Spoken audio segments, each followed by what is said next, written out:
Existe un proceso que ocurre ahora mismo dentro de tu cuerpo, sin que lo percibas, sin que lo ordenes, sin que lo controles conscientemente. Está sucediendo mientras lees, mientras respiras, mientras piensas en cualquier otra cosa.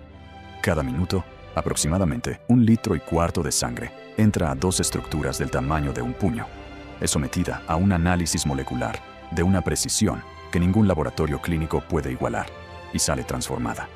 Lo que se queda atrás, lo que esas estructuras deciden retener o eliminar, define en gran medida si tus células siguen funcionando o comienzan a morir. Los riñones no son simplemente filtros. Esa descripción, aunque conveniente, oscurece casi todo lo que en realidad hacen. Un filtro retiene lo que no quiere y deja pasar lo demás de forma pasiva. Los riñones, en cambio, negocian activamente cada molécula, toman decisiones bioquímicas en tiempo real, regulan el equilibrio de una cantidad sorprendente de sustancias simultáneamente y producen hormonas que controlan desde la presión arterial hasta la fabricación de glóbulos rojos. Son, en el sentido más estricto del término, órganos de inteligencia química. Entender los riñones es entender por qué el cuerpo humano puede sobrevivir bebiendo agua de mar o muriendo de sed con el mismo líquido al lado. Es entender por qué un músico puede pasar horas de esfuerzo intenso sin que la acidez de sus músculos arrase con su química interna. Es entender, en última instancia, por qué la vida multicelular tal como existe hoy es posible. Durante siglos, los riñones fueron observados con respeto, pero sin comprensión real. Los anatomistas de la antigüedad reconocieron su importancia. Galeno, en el siglo II, ya describía su relación con la orina, pero el mecanismo interno permanecía oscuro. La orina era considerada simplemente un residuo de la sangre, algo que el cuerpo expulsaba porque sobraba. No se entendía que su composición era el resultado de decisiones moleculares elaboradísimas, no un simple derrame de lo que había en exceso. El cambio conceptual comenzó en el siglo XVII, cuando Marcello Malpighi, anatomista italiano, utilizó un microscopio rudimentario para describir pequeñas estructuras esféricas dentro del tejido renal. No las entendió del todo, pero las nombró glomérulos. La palabra viene del latín y significa pequeños ovillos o madejas, lo cual describe con precisión su apariencia al microscopio: enredados, densos, casi caóticos. Décadas después, Sir William Bowman identificó que cada glomérulo estaba rodeado por una cápsula y que esa combinación era el punto de partida de algo mucho más sofisticado de lo que nadie había imaginado. Pero fue Carl Ludwig, en el siglo XIX, quien propuso por primera vez que el riñón funciona en 2 etapas. Primero filtra enormes cantidades de líquido desde la sangre y luego recupera selectivamente lo que el cuerpo necesita conservar. Esta idea, tan lógica en retrospectiva, tan difícil de demostrar en su momento, es la base de todo lo que hoy comprendemos sobre la función renal. Antes de entrar en el mecanismo, es necesario detenerse un momento en la arquitectura. Los riñones son 2 órganos retroperitoneales, es decir, ubicados detrás de la cavidad abdominal, uno a cada lado de la columna vertebral. El riñón derecho se encuentra ligeramente más bajo que el izquierdo, desplazado hacia abajo por el hígado. Cada uno mide aproximadamente 10 centímetros de largo, 6 de ancho y 4 de grosor, y pesa entre 120 y 170 gramos en un adulto. Son órganos fríos a la vista, tersos, de color rojo oscuro, cubiertos por una cápsula de tejido fibroso. Pero esa apariencia externa no anticipa lo que hay dentro. Al cortar un riñón transversalmente, se revelan 2 zonas claramente diferenciadas. La zona exterior, de color más claro y granulosa, se llama corteza renal. La zona interior, más oscura y organizada en estructuras triangulares que apuntan hacia el centro, se llama médula renal. Esas estructuras triangulares son las pirámides renales, y sus vértices, llamados papilas renales, desembocan en unos canales colectores que confluyen hacia la pelvis renal, el espacio central, desde donde la orina comienza su camino hacia el exterior a través del uréter. Esta arquitectura no es arbitraria. La separación entre corteza y médula es funcional. En cada zona ocurren etapas distintas del proceso de filtración. La corteza es donde la sangre es filtrada y donde la mayor parte de la recuperación selectiva tiene lugar. La médula es donde se concentra la orina, donde el agua es extraída con una eficiencia que desafía la intuición. La unidad funcional del riñón no es el órgano en su conjunto. Es una estructura mucho más pequeña, invisible al ojo desnudo, y sin embargo de una complejidad arquitectónica asombrosa. Se llama nefrona. Cada riñón humano contiene aproximadamente 1 millón de nefronas. 1 millón de unidades de filtración independientes, trabajando en paralelo, cada una capaz de regular de forma relativamente autónoma el procesamiento del líquido que pasa por ella. Cada nefrona tiene 2 componentes principales: el corpúsculo renal y el túbulo renal. El corpúsculo renal es el punto de entrada. Está formado por el glomérulo, ese ovillo de capilares que Malpighi describió, rodeado por la cápsula de Bowman. El glomérulo está irrigado por una arteriola aferente que trae sangre desde la circulación general y drenado por una arteriola eferente más estrecha que la lleva a un segundo lecho capilar. Esa diferencia de calibre, entrada más ancha que salida, crea una presión hidrostática elevada dentro del glomérulo, y es esa presión la que impulsa la filtración. En conjunto, esas 2 millones de nefronas, distribuidas entre ambos riñones, son responsables de producir alrededor de 180 litros de filtrado por día. Una cifra que parece imposible hasta que se comprende que casi todo ese filtrado es recuperado antes de convertirse en orina. El volumen final de orina producida por un adulto sano ronda el 1,5 litros diario, lo que significa que el riñón recupera aproximadamente el 99% de lo que filtra. Aquí ocurre algo que vale la pena imaginar con detenimiento. La pared del capilar glomerular es una barrera de 3 capas: el endotelio del capilar, una membrana basal glomerular y una capa de células especializadas llamadas podocitos. Los podocitos son estructuras extraordinarias. Tienen prolongaciones que se entrelazan entre sí, formando filtros de una precisión molecular, con espacios llamados ranuras de filtración, de entre 25 y 65 nanómetros. A través de esas ranuras puede pasar agua, glucosa, aminoácidos, iones, urea y muchas otras moléculas pequeñas. Lo que no puede pasar son las células sanguíneas y las proteínas grandes, como la albúmina. El líquido que cruza esta barrera y entra a la cápsula de Bowman se llama filtrado glomerular, y su composición es muy parecida a la del plasma sanguíneo, pero sin proteínas ni células. El filtrado glomerular no es orina. Es el punto de partida de un proceso de refinamiento que ocurre a lo largo del túbulo renal, una estructura tubular de varios segmentos, con características bioquímicas distintas en cada uno. El primer segmento es el túbulo proximal. Aquí ocurre la mayor parte de la recuperación. Aproximadamente el 65% del agua, del sodio, del cloro, del potasio, del bicarbonato, de la glucosa y de los aminoácidos filtrados son reabsorbidos activamente. Las células del túbulo proximal tienen una superficie extraordinariamente ampliada, gracias a una estructura llamada borde en cepillo. Miles de microvellosidades que aumentan la superficie de contacto hasta unas 50 o 60 veces, maximizando la capacidad de recuperación. Este no es un proceso pasivo.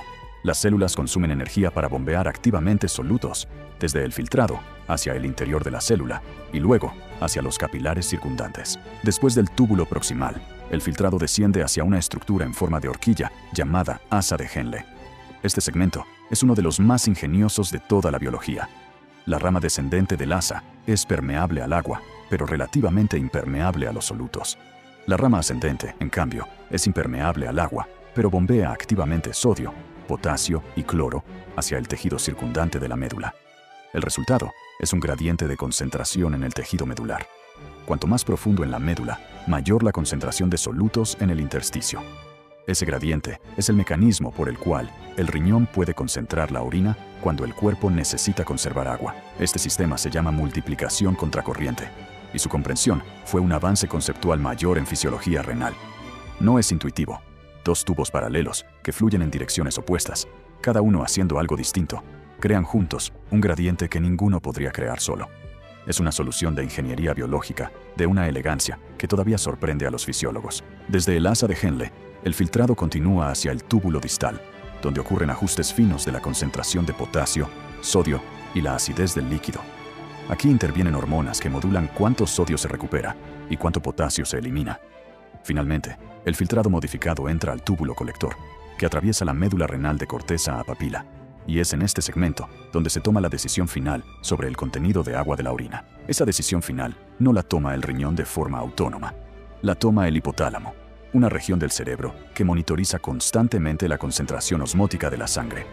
Cuando los osmorreceptores hipotalámicos detectan que la sangre está demasiado concentrada, porque no has bebido suficiente agua, porque has sudado mucho, porque hace calor, la hipófisis libera una hormona llamada vasopresina, también conocida como hormona antidiurética. La vasopresina viaja por la sangre hasta los túbulos colectores, donde activa receptores que insertan canales de agua, llamados aquaporinas, en la membrana de las células del túbulo. Esos canales permiten que el agua del filtrado salga hacia el tejido medular hiperosmótico circundante, concentrando la orina y conservando el agua corporal. Cuando la sangre está bien hidratada, la vasopresina disminuye Los canales de aquaporinas desaparecen de la membrana, el agua ya no puede salir del túbulo y la orina se diluye. Es un circuito de retroalimentación de una precisión notable. El cerebro detecta el estado de hidratación de la sangre y ajusta la permeabilidad del riñón al agua en cuestión de minutos. Esta conexión cerebro-riñón es, de hecho, uno de los sistemas más antiguos evolutivamente en la regulación del medio interno de los vertebrados. Versiones primitivas de este eje existen en anfibios, reptiles, aves y mamíferos, lo que sugiere que la presión evolutiva para conservar agua fue tan intensa que soluciones parecidas emergieron independientemente en múltiples linajes. Pero la regulación del agua es solo una de las muchas funciones que los riñones desempeñan, y quizás no sea la más sorprendente. Los riñones son los principales reguladores del equilibrio ácido-base del cuerpo. El metabolismo celular produce constantemente ácido, desde el ácido láctico de los músculos hasta el dióxido de carbono de la respiración celular. Si ese ácido no se neutralizara continuamente, el pH de la sangre caería, las proteínas se desnaturalizarían, las enzimas perderían su actividad y la vida celular se interrumpiría. Los riñones corrigen esa acidez, secretando iones de hidrógeno hacia la orina y reabsorbiendo bicarbonato, un tampón alcalino, hacia la sangre. Lo hacen de forma constante, fina y precisa, en coordinación con los pulmones, que eliminan dióxido de carbono con cada expiración. Los riñones también regulan el equilibrio de electrolitos, sodio, potasio, calcio, magnesio, fosfato, con una exactitud que mantiene la función nerviosa y muscular dentro de rangos muy estrechos. Una variación de apenas unos milimoles por litro en la concentración de potasio puede alterar el ritmo cardíaco. Los riñones ajustan la excreción de potasio en respuesta a los niveles sanguíneos, con una rapidez y especificidad que no tiene equivalente en ningún otro órgano. Y hay funciones endocrinas. Los riñones producen renina, una enzima que inicia la cascada del sistema renina-angiotensina-aldosterona, uno de los mecanismos principales de regulación de la presión arterial. Cuando la presión cae o el flujo renal disminuye, las células yuxtaglomerulares del riñón secretan renina, que activa una cadena de reacciones que termina en la constricción de los vasos sanguíneos y la retención de sodio y agua. Es un sistema de emergencia para sostener la presión cuando el cuerpo lo necesita, pero cuando se activa de forma crónica, como en ciertos tipos de hipertensión, puede ser dañino. Los riñones también producen eritropoyetina, una hormona que estimula la médula ósea para producir glóbulos rojos. Cuando la presión de oxígeno en el tejido renal cae, por altitud, por anemia, por enfermedad pulmonar, la producción de eritropoyetina aumenta la producción de glóbulos rojos y mejora la capacidad de transporte de oxígeno. Este circuito es tan fundamental que los deportistas de alto rendimiento que entrenan en altitud buscan deliberadamente activarlo. Por último, los riñones participan en la activación de la vitamina D. La vitamina D que obtenemos de la exposición solar o la dieta es biológicamente inactiva en su forma original. Debe ser modificada primero por el hígado y luego por los riñones para convertirse en calcitriol, su forma activa. El calcitriol regula la absorción intestinal de calcio y el metabolismo óseo. Un riñón enfermo pierde esta capacidad y el resultado a largo plazo es una forma de enfermedad ósea llamada osteodistrofia renal. La función renal no es igual en todas las etapas de la vida. En el feto, los riñones comienzan a desarrollarse alrededor de la 5ª semana de gestación, pero no son los riñones definitivos que el adulto tendrá. Antes del riñón permanente, el metanefros, se forman dos estructuras transitorias que desaparecen: el pronefros y el mesonefros. Este desarrollo secuencial, en el que estructuras más primitivas preceden a las definitivas, refleja de alguna manera la historia evolutiva del riñón. En el recién nacido, los riñones son relativamente inmaduros. La tasa de filtración glomerular al nacimiento es apenas una fracción de la del adulto y aumenta rápidamente en los primeros meses de vida. Los neonatos tienen dificultades para concentrar la orina con la eficiencia de un adulto, lo que los hace especialmente vulnerables a la deshidratación. En el envejecimiento, la función renal disminuye de forma gradual. La masa renal total cae aproximadamente un 25 a 30% entre los 30 y los 80 años. La tasa de filtración glomerular disminuye alrededor de 1 mililitro por minuto por cada año a partir de los 40. Esta pérdida es silenciosa, no produce síntomas por sí misma, porque la reserva funcional renal es amplia. Un adulto puede perder el 50% de su masa renal sin experimentar ningún síntoma clínico, lo que hace que la enfermedad renal crónica avance frecuentemente sin ser detectada. La enfermedad renal crónica afecta, según estimaciones actuales, a más del 10% de la población adulta mundial. Es una de las enfermedades no transmisibles más prevalentes. y su carga global está creciendo, impulsada principalmente por la hipertensión arterial y la diabetes mellitus, las dos causas más frecuentes de daño renal. Ambas condiciones lesionan lentamente los glomérulos. La hipertensión por la presión mecánica sostenida sobre las paredes capilares. La diabetes por el daño que el exceso crónico de glucosa produce en la membrana basal glomerular y en los podocitos. Los podocitos son particularmente vulnerables porque, en el riñón adulto, tienen una capacidad de regeneración muy limitada. A diferencia de otras células del cuerpo, los podocitos maduros son células postmitóticas. No se dividen. Cuando se pierden, la arquitectura del filtro glomerular se compromete.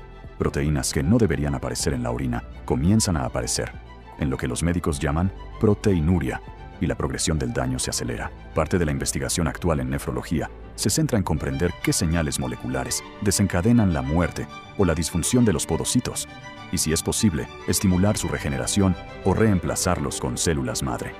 Hay resultados preliminares, pero no existe todavía ninguna terapia clínica capaz de revertir la pérdida de podocitos en el riñón humano. La diálisis, ese procedimiento que sustituye artificialmente la función renal cuando los riñones ya no pueden hacerlo, es una de las intervenciones médicas más extraordinarias de la historia moderna, y al mismo tiempo, una de las más imperfectas. Las máquinas de diálisis pueden eliminar urea, creatinina y exceso de líquido de la sangre, pero no pueden regular el equilibrio ácido-base con la precisión del riñón. No producen eritropoyetina, ni renina, ni calcitriol. No responden en tiempo real a los cambios en la concentración plasmática. No pueden adaptarse al contexto fisiológico del momento. La diálisis prolonga la vida, sin duda, pero no la restaura con la calidad que ofrece un riñón sano. El trasplante renal es la única terapia que se aproxima a una restauración funcional completa.